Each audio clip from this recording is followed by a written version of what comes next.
My dear friends, एक बार फिर से स्वागत है आपका आपके अपने यूट्यूब चैनल में। तो आज के इस वीडियो में हम डिस्कस करने वाले हैं बेक्नोवेट एन के बारे में। बहुत ही फेमस क्रीम है, बहुत सारे लोगों के द्वारा यूज़ की जाती है और यहाँ तक कि अगर आपने कभी देखा होगा तो कुछ लड़कियाँ इसको फॉर ब्यूटी पर्पस भी यूज़ करने लग जाती हैं। उनको ऐसा लगता है कि ये क्रीम लगाने से फेस पे ग्लो आता है, तो ये उसको अपने ही तरीके से अपने हिसाब से यूज़ करना लोग स्टार्ट कर देते हैं इस क्रीम का। तो आज हम इसी क्रीम के बारे में सारा रिव्यू देखेंगे, सारी बातें जानेंगे, क्या कंडीशन में यूज़ होती हैं, क्या साइड इफ़ेक्ट हैं और आखिर ये पैकेजिंग कैसी होती है, कौन कंपनी इसको बनाती है, सारी चीज़ें आज हम देखने वाले हैं।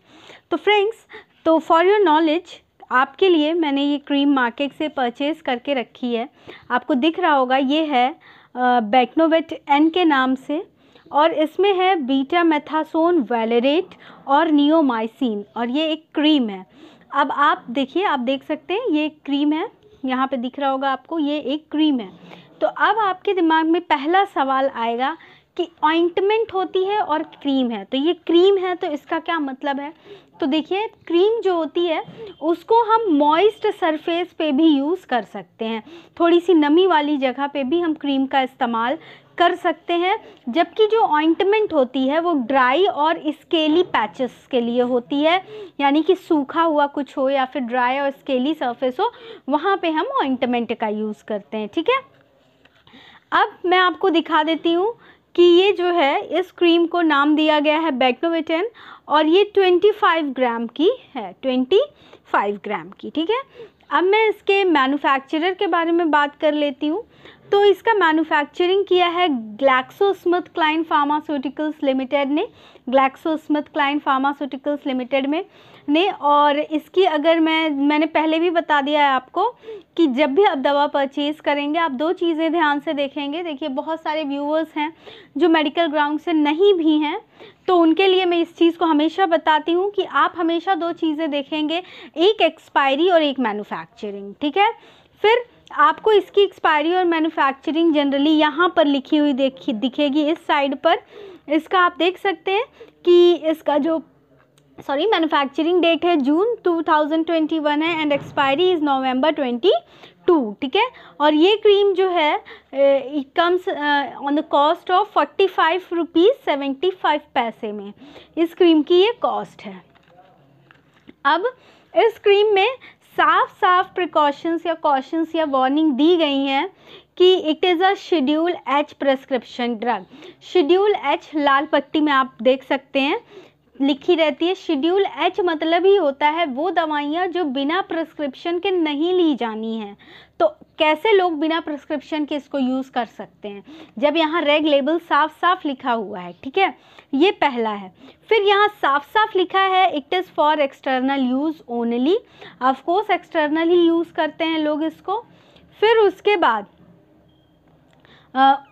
बाद यहाँ लिखा हुआ है store at temperature not exceeding 25 degree Celsius and do not freeze. इसका मतलब आप इसको नॉर्मल रूम टेम्परेचर में रख सकते हैं, लेकिन फ्रिज में आप इसको नहीं रखेंगे। ठीक है, और यहाँ पे साफ साफ लिखा है to be used under medical supervision only.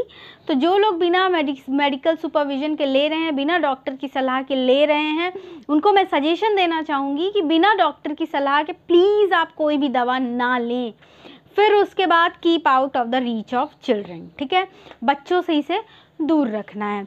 तो ये हो गई फ्रेंड्स इस ड्रग के बारे में साफ साफ कुछ बातें, जो कि आगे मैं आपको बताती जाऊंगी। और भी कुछ इंपॉर्टेंट बातें हैं। फिलहाल हम इसके कॉम्पोजिशन की अगर हम बात कर लेते हैं तो देखिए, इसका जो कॉम्बिनेशन है वो है बेटामेथासोन 0.10% वेट बाय वेट। इसमें बीटामेथासोन है 0.10% एंड नियोमाइसिन सल्फेट है 0.5% और फिर इसमें क्लोरोक्रेसॉल है 0.1%। ठीक है, ये इसका केमिकल कॉन्स्टिट्यूएंट है, केमिकल कॉम्पोजिशन है, जो कि यहाँ इसके नाम के ऊपर भी साफ साफ लिखा हुआ है betamethasone valerate and neomycin sulphate.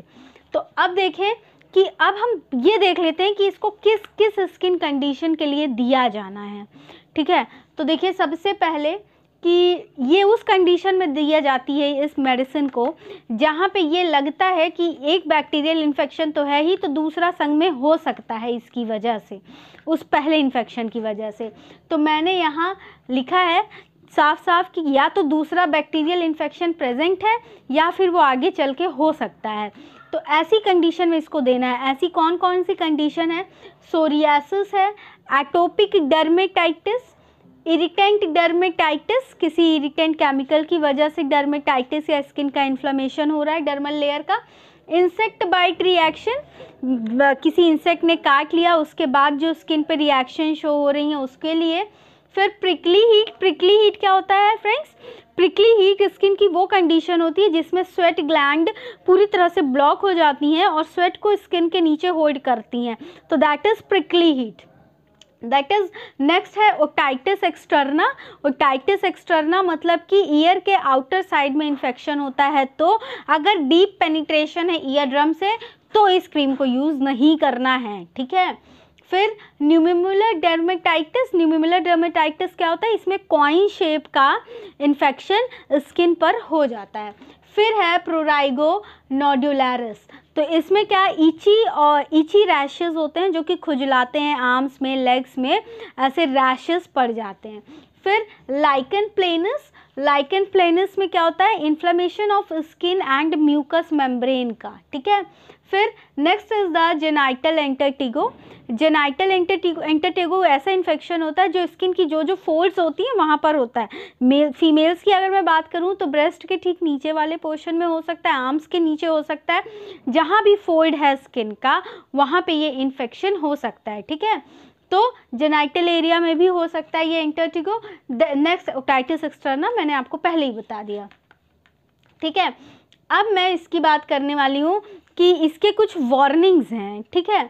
Warnings ये है कि जो बीटा मेथासोन वॉलेरेट है ये 2 साल से कम उम्र के बच्चों में कॉन्ट्रा इंडिकेटेड होता है, उनको नहीं दिया जाना है।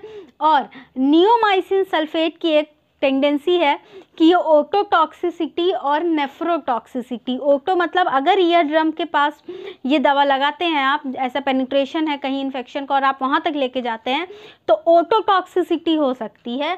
और नेफ्रो मतलब नेफ्रॉन्स को टॉक्सिसिटी। वो कैसे होगी? क्योंकि ये दवा का जब आप टॉपिकल अप्लाई करते हैं तो इसका सिस्टमिक एब्जॉर्प्शन भी होता है, जो बॉडी में पोर्स हैं इसके थ्रू दवा सिस्टमिक सर्कुलेशन में भी जाती है, तो इससे नेफ्रोटॉक्सिसिटी होने के भी चांसेस हैं। अब देखिए वार्निंग्स की मैं बात करूं अगर आपको नियोमाइसिन से एलर्जी है, बेटामेथासोन या किसी चीज़ से एलर्जी है तो प्लीज़ डॉक्टर को बताइए। उस कंडीशन में ये क्रीम का प्रिस्क्रिप्शन नहीं होगा। और चूँकि अब मैं आगे बात करती हूँ कि ये हाइपर कॉर्टिसोल और reversal hypothalamic pituitary adrenal axis suppression भी कॉज कर सकती है। हाइपर कॉर्टिसोल मतलब क्या होता है? लंबे समय तक इस ड्रग को अगर लिया जाएगा तो कॉर्टिसोल का लेवल इंक्रीज हो सकता है। और फिर आगे क्या हो सकता है? Hypothalamic pituitary adrenal axis suppression क्या हो जाता है? इसमें क्या हो जाता है कि बॉडी जो है डिक्रीज कॉर्टिसोल रिस्पॉन्स, कॉर्टिसोल के लिए रिस्पॉन्स करना कम कर देती है और बॉडी की जो फाइटिंग इन्फेक्शन से फाइट करने की क्षमता होती है वो भी कम हो जाती है। हालांकि ये जो कंडीशन होती है 4 से 10 हफ्तों में वापस से ठीक हो जाती है, इसीलिए इसका नाम है रिवर्सिबल, ठीक है। फिर प्रेगनेंसी और लैक्टेटिंग मदर्स में इस क्रीम को नहीं दिया जाता है। डॉक्टर्स इस क्रीम को प्रेग्नेंट वुमन में या लैक्टेटिंग मदर्स में इसको नहीं देते हैं क्योंकि फीटल डेवलपमेंट में प्रॉब्लम हो सकती है, ठीक है। फिर फ्रेंड्स इसके आगे बताने से पहले मैं रिक्वेस्ट करना चाहूँगी, यूट्यूब पे हमारा एक और चैनल है 10 डायरेक्शन न्यूज़ के नाम से, प्लीज़ आप उस चैनल को भी विज़िट कीजिए और हमारे उस चैनल को भी सब्सक्राइब कीजिए। फिर अब इसके बाद जो मैं बताना चाहती हूँ आपको कि देखिए यहाँ पे साफ साफ लिखा है कि अगर आप इसे रेड कलर से साफ साफ क्रीम पर लिखा हुआ है कि अगर आप इसको लंबे समय तक यूज़ कर रहे हैं तो नियोमाइसिन के लिए बॉडी में क्या हो सकता है? सेंसिटिविटी में अकर, ठीक है। नियोमाइसिन के प्रति सेंसिटिविटी हो सकती है। अब कुछ लोगों का ये सवाल हो सकता है कि आखिर इस क्रीम को यूज़ कितने दिन करना है। तो देखिए मैं आपको बता देती हूँ, मैक्सिमम टू मैक्सिमम आपको इस क्रीम को 7 दिन तक ही यूज़ करना है, इससे ज़्यादा इसका यूज़ नहीं करना है। क्योंकि ये डिपेंडेंसी भी कॉज कर सकती है, ठीक है, डिपेंडेंसी भी कॉज कर सकती है, क्योंकि इससे लगाने से जैसे कि मैंने बताया कुछ लोगों को लगता है कि स्किन ग्लो कर रही है, स्किन अच्छी लग रही है, तो किसको अच्छा दिखना पसंद नहीं, तो डिपेंडेंसी तो ये पक्का कॉज कर सकती है आप में, ठीक है। तो 7 दिन से ज़्यादा इस क्रीम को आपने यूज़ नहीं करना है और बच्चों से तो इसको ख़ास तौर से दूर रखना है।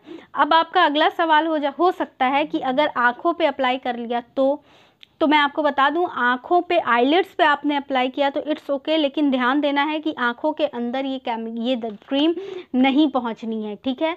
और आपको इसका जो है बस उतना ही एप्लीकेशन लेना है हाथों में जितने में आपके पूरे स्किन या इन्फेक्टेड पार्ट पे अप्लाई हो जाए। इसको ज़रूरत से ज़्यादा अप्लाई नहीं करना है। और क्रीम्स है, इसमें एंटीबायोटिक भी है जैसे कि आप देख रहे हैं, तो इसका जो है आपको किसी भी चीज़ के संग डाइल्यूशन नहीं करना है कि नारियल के तेल के संग मिक्स करके लगा लें, डाइल्यूशन आपने इसका बिल्कुल भी नहीं करना है, ठीक है। तो ये जो है इस क्रीम से रिलेटेड आई गेस की जो सारी ज़रूरी बातें थी मैंने आपको बता दी हैं। अगर आपको वीडियो पसंद आया हो तो प्लीज़ चैनल को सब्सक्राइब कीजिए, वीडियो लाइक कीजिए और शेयर कीजिए ताकि लोगों तक ज़्यादा से ज़्यादा इन्फॉर्मेशन पहुँचे और लोगों को इस क्रीम के बारे में भी इन्फॉर्मेशन मिल जाए, क्योंकि कुछ लोग जो हैं इसका जो मैंने जैसे यूज़ बताया उससे हट के कुछ और यूज़ करने लगते हैं। तो this is all about Betnovate video जो कि मैं रिव्यू देना चाह रही थी आपको। तो होप जो बताना चाह रही थी बता पाई हूँ। वीडियो पसंद आई है तो जैसा मैंने कहा चैनल सब्सक्राइब कीजिए, बेल आइकन ज़रूर प्रेस कीजिए। वीडियो से रिलेटेड कोई सजेशन कमेंट सेक्शन में कमेंट करके मुझे बता सकते हैं। Thank you very much.